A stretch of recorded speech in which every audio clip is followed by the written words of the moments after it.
Hay dos maneras de descubrir que tus faros están mal. La primera es cuando de noche sientes que conduces a ciegas, como si la luz se quedara pegada al parachoques. La segunda es peor, porque no la notas tú. Te empiezan a tirar luces desde el carril contrario y no entiendes por qué. En ambos casos el problema no es que los faros alumbran poco o alumbran mucho, el problema es el ángulo. Un par de grados de diferencia convierten un haz útil en una linterna al piso, o en un reflector directo a los ojos de los demás, y aquí viene lo que casi nadie cuenta. El reglaje no se trata de subirlos hasta que veas más lejos, se trata de poner la luz donde trabaja mejor sin castigar a otros conductores, y sin engañarte con una referencia falsa, porque si ajustas con llantas bajas, con el auto inclinado, con carga distinta o con un foco mal asentado, puedes terminar dejando todo peor que al inicio. Por eso el reglaje de faros en Nissan Versa no empieza con un tornillo, empieza con preparar el escenario. Imagina esto, estacionas frente a una pared, ves la mancha de luz, giras un tornillo, sube, te gusta, lo dejas ahí, sales a la calle y sorpresa, ahora sí, alumbra lejos. Pero te odian todos, o al revés. Lo bajas para no encandilar, y ahora en lluvia no distingues el borde de la carretera. Ese tira y afloja entre ver y no deslumbrar es la razón por la que hay un método. Primero, lo básico que cambia todo. La postura real del auto. Si la presión de las llantas no está donde debe, el coche se inclina más de lo que crees. Si llevas normalmente herramientas, una silla de niño, una mochila pesada en la cajuela, o sueles viajar con alguien atrás, eso también. Cambia la altura del frente. No necesitas convertir esto en una inspección obsesiva. Solo intenta que el auto esté lo más parecido posible a como lo usas cada día. Si lo ajustas vacío y luego lo cargas, el haz se va arriba. Si lo ajustas cargado y luego vas solo, se va abajo. El segundo punto es el piso. Si el terreno tiene una pendiente suave, aunque no la veas, la pared te miente. La referencia tiene que ser un suelo lo más plano posible, con el auto apuntando perpendicular a la pared, no de lado, no en diagonal. Y sí, la perpendicularidad importa. Un pequeño ángulo hace que un faro parezca más alto que el otro, aunque estén iguales. Tercero, revisa algo que muchos confunden con desajuste, y en realidad es un fallo de montaje. Abre el cofre y mira el conjunto del faro. Si el foco no está bien asentado en su alojamiento, el patrón de luz se deforma. Puedes ajustar toda la noche y nunca te va a quedar parejo, porque el haz sale torcido desde adentro. Esto es muy común después de cambiar un bulbo. A veces queda medio girado, a veces no encaja hasta el tope, y cuando pasa ves manchas raras, puntos calientes que se disparan hacia arriba y un corte de luz que no es limpio. Hablando del corte, en luces bajas el faro no debería ser una bola de luz sin forma, deberías ver una línea relativamente definida donde termina el haz principal. Ese corte existe por una razón. Es la frontera entre iluminar tu carril y no lanzar luz directa a la cara de quien viene enfrente. Si tu corte está demasiado alto, encandilas. Si está demasiado bajo, tú pierdes visibilidad. La meta es un corte controlado, simétrico y a una altura sensata. Ahora sí, pared y marcas. Aquí hay dos errores típicos: quedarse demasiado cerca o demasiado lejos. Si estás muy cerca, los cambios se ven enormes y no representan bien lo que pasará en la calle. Si estás exageradamente lejos, el patrón se diluye y pierdes precisión. Una distancia práctica suele estar en un rango medio, donde el haz se proyecte claro y puedas hacer microajustes sin que se vuelva un caos. Lo importante no es el número exacto, sino que siempre uses la misma distancia mientras ajustas, y que haya espacio para ver el patrón completo. Con el auto frente a la pared, enciende luces bajas, nada de altas. Las altas no tienen un corte útil para este trabajo y te confunden. Ahora ubica el centro de cada faro. Hay formas de hacerlo sin herramientas especiales. Puedes aproximarlo visualmente en el lente, o medir el ancho del faro y ubicar el punto medio. Lo que buscas es un punto central para cada lado. Luego, marca en la pared dos referencias. Una línea vertical para el centro del faro izquierdo y otra para el derecho, alineadas con 1910 el auto tal como está estacionado. También marca una línea horizontal que represente la altura de esos centros respecto al suelo. Es decir, mides la altura desde el suelo hasta el centro del faro en el auto, y llevas esa altura a la pared. Cinta adhesiva funciona perfecto porque se ve y se quita fácil. ¿Y luego qué? Luego viene la parte que evita el encandilamiento. El corte de las luces bajas normalmente debería quedar un poco por debajo de la altura del centro del faro. A esa distancia. Un poco es deliberadamente prudente, porque el objetivo no es ganar metros imaginarios en la pared, es evitar que el haz salga recto o hacia arriba. Si lo dejas exactamente a la misma altura o por encima, cualquier bache, carga o inclinación lo empuja a los ojos de los demás. Aquí aparece el primer matiz. No todos los patrones son idénticos. Hay faros que muestran un corte con un escalón o una subida hacia un lado, según el diseño. Lo que no debería pasar es que un faro tenga un corte alto y el otro bajo, o que uno esté abierto sin forma y el otro definido. La simetría te dice si estás ajustando o si algo está mal dentro del faro. Pasemos al coche. En el Nissan Versa, el ajuste suele hacerse desde tornillos o ruedas de reglaje en la parte trasera del conjunto del faro, accesibles desde el cofre. Dependiendo del año y versión, puedes encontrar un ajuste vertical claramente identificado y, en algunos casos, un ajuste horizontal. El vertical es el que más se toca para corregir alumbra muy alto o muy bajo. El horizontal se usa para centrar el haz y evitar que un faro apunte demasiado hacia la cuneta o demasiado hacia el carril contrario. Pero aquí hay un cuidado importante. No confundas tornillos de ajuste con tornillos de fijación del faro. Los de fijación sujetan el conjunto.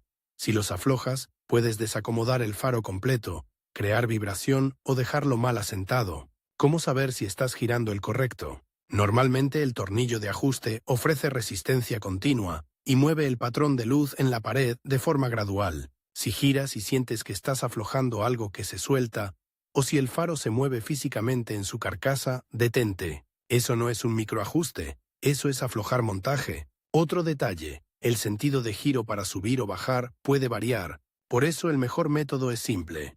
Haces un cuarto de vuelta, miras la pared y confirmas el efecto. Si subió, ya sabes el sentido. Si bajó, también. No hay que adivinar ni forzar. Aquí es donde mucha gente arruina el trabajo. Hacen giros grandes, un par de vueltas completas, y luego ya no recuerdan dónde estaban. La referencia se pierde, el patrón se va a cualquier lado y empiezas a perseguir la luz. El ajuste correcto se hace en pequeños pasos, mirando el cambio en la pared cada vez. Microajustes, paciencia. Vamos con el procedimiento completo, ya con el método en la cabeza. Este es el punto en el que el reglaje de faros en Nissan Versa se vuelve realmente fácil, porque ya no estás improvisando. Con el auto alineado y las marcas listas, enciende luces bajas y deja el motor encendido si notas que el voltaje cae con el coche. Apagado. En algunos autos el brillo varía y eso cambia cómo percibes el corte. Espera unos segundos para que la intensidad se estabilice. Observa el patrón. Ahora elige con cuál faro empezar. Muchas personas empiezan con el izquierdo por costumbre, pero lo importante es ser consistente. Ajusta uno, luego el otro, y después vuelves a revisar ambos juntos, porque el ojo se engaña cuando mira uno por uno. Ajuste vertical.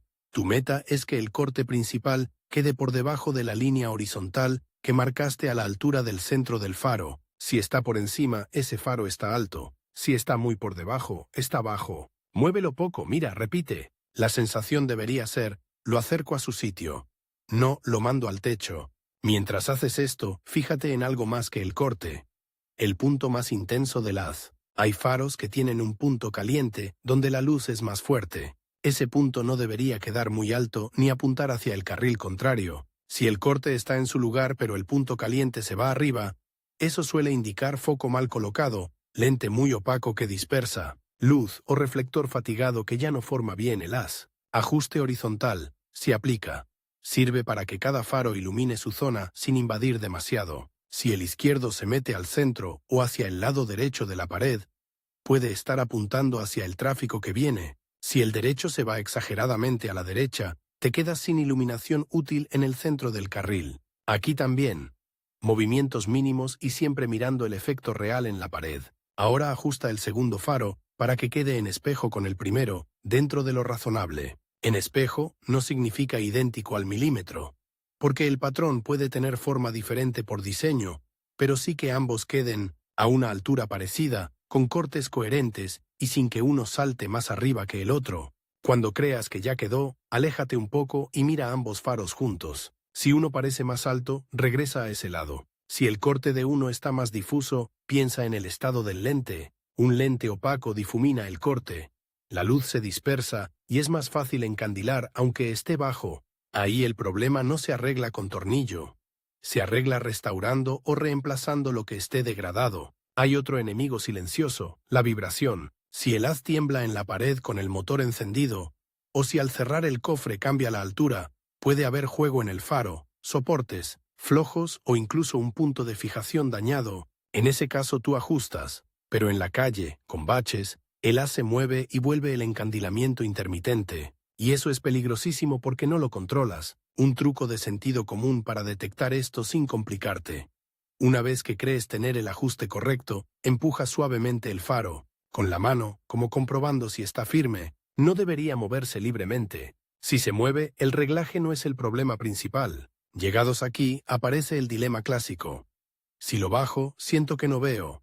Si lo subo, me reclaman. La respuesta no está en seguir subiendo. La respuesta suele estar en 3 cosas: limpieza y transparencia del lente, focos correctos y bien instalados, y expectativas realistas de lo que una luz baja debe hacer, porque mucha gente quiere que las bajas hagan el trabajo de las altas. No es así. Las bajas iluminan el camino inmediato y medio, con un corte para no cegar. Si necesitas más alcance, eso se resuelve usando altas cuando corresponde, o revisando el estado general del sistema. Bulbos envejecidos, reflectores, lentes, incluso la alineación del coche si ha tenido golpes. Hablemos de bulbos, porque es un tema delicado. Con el tiempo, muchas lámparas pierden rendimiento. No necesitas datos exactos para entenderlo. El brillo útil cae, y tú, sin darte cuenta, compensas subiendo el faro. Es la peor compensación posible, porque no recupera el brillo, solo cambia el ángulo. Es como intentar ver mejor subiendo el volumen de una radio que está mal sintonizada. Si tu luz es débil, puede ser el bulbo o el lente opaco, no el tornillo. Y si cambiaste a un tipo de foco distinto al original, hay un riesgo extra: que el patrón se deforme. Cuando la fuente de luz no está donde el faro la espera, el corte se rompe. Parece más brillante, sí, pero desparrama luz. En pared lo notas como luz por todas partes, en vez de un haz ordenado. En carretera se siente como reflejos y encandilamiento a otros. Aquí conviene ser prudente. Si no logras un corte decente, no es un tema de ajuste fino, es compatibilidad. Ahora, una verificación que vale oro. La prueba real en la calle. No necesitas hacer un viaje largo. Busca una calle oscura, plana y segura, idealmente sin tráfico, y observa 2 cosas. Primero, si el haz ilumina tu carril de forma pareja, sin dejar un hoyo negro al frente. Segundo, si los reflejos en señales y superficies no te devuelven un resplandor exagerado a la altura de los ojos. Si sientes que cualquier señal te explota de brillo, puede que el haz esté alto o muy disperso. Y hay una tercera verificación, la más ética. Cuando tengas un coche enfrente, a una distancia razonable, mira dónde pega tu luz. No debería estar directo en espejos ni a la altura de la luneta trasera de manera intensa. Sin convertirlo en regla rígida, úsalo como sentido común. Si ves que tu luz baña la cabina del otro coche, algo está mal. Si en carretera todo se siente bien, pero en pared parece un poco bajo, confía más en el comportamiento real que en tu ansiedad por subirlo. La pared no conduce. La pared no tiene tráfico. La pared no se queja cuando encandilas. ¿Y qué pasa si después de ajustar, uno queda bien y el otro sigue raro? Ahí entran los sospechosos habituales. Foco mal asentado es el número 1. Vuelve a colocarlo con calma y asegúrate de que encaje como debe. El segundo sospechoso es un lente opaco o amarillento en un lado más que en el otro. Eso te engaña, porque un faro más opaco se ve más tenue y te impulsa a subirlo, cuando en realidad solo está dispersando. El tercer sospechoso es un reflector interno cansado o dañado, que ya no refleja la luz de forma uniforme. También puede ser que el auto haya tenido un golpe y el soporte del faro esté ligeramente fuera de posición. Tú ajustas el haz, pero el conjunto parte de una geometría torcida. Se puede corregir parcialmente con reglaje, pero llega un punto en que necesitas revisión de montaje. Hay un hábito que conviene abandonar: ajustar cada cierto tiempo, porque sí, un buen reglaje dura. Lo que lo cambia suele ser intervención. Cambiar focos, desmontar el faro, un golpe o cambios importantes en la suspensión o altura del vehículo. Si no has tocado nada y de repente alumbra raro, busca la causa antes de tocar tornillos. Y ahora, el error más común de todos, el que hace que la gente repita el ajuste una y otra vez sin quedar conforme. No documentar el antes. No necesitas grabar con cámara profesional. Basta con mirar el patrón en la pared y fijarte en 2 o 3 referencias. Altura del corte, simetría izquierda-derecha, y si hay luz por encima del corte. Si tras el ajuste ves más luz por arriba, aunque el corte parezca bien, sospecha de instalación del foco o de dispersión. Cuando el reglaje queda bien, lo notas sin pensar. La carretera se ilumina de forma pareja. Las líneas se ven. En lluvia, el reflejo del asfalto no te ciega porque la luz no va disparada hacia arriba. Y, lo más importante, desaparece esa guerra de destellos con otros conductores. Si tuviera que dejarte con una idea clara, es esta. El faro no es un cañón, es una herramienta de precisión. Ajustarlo es orientar un instrumento, no subir potencia. Por eso el reglaje de faros en Nissan Versa funciona cuando respetas el contexto.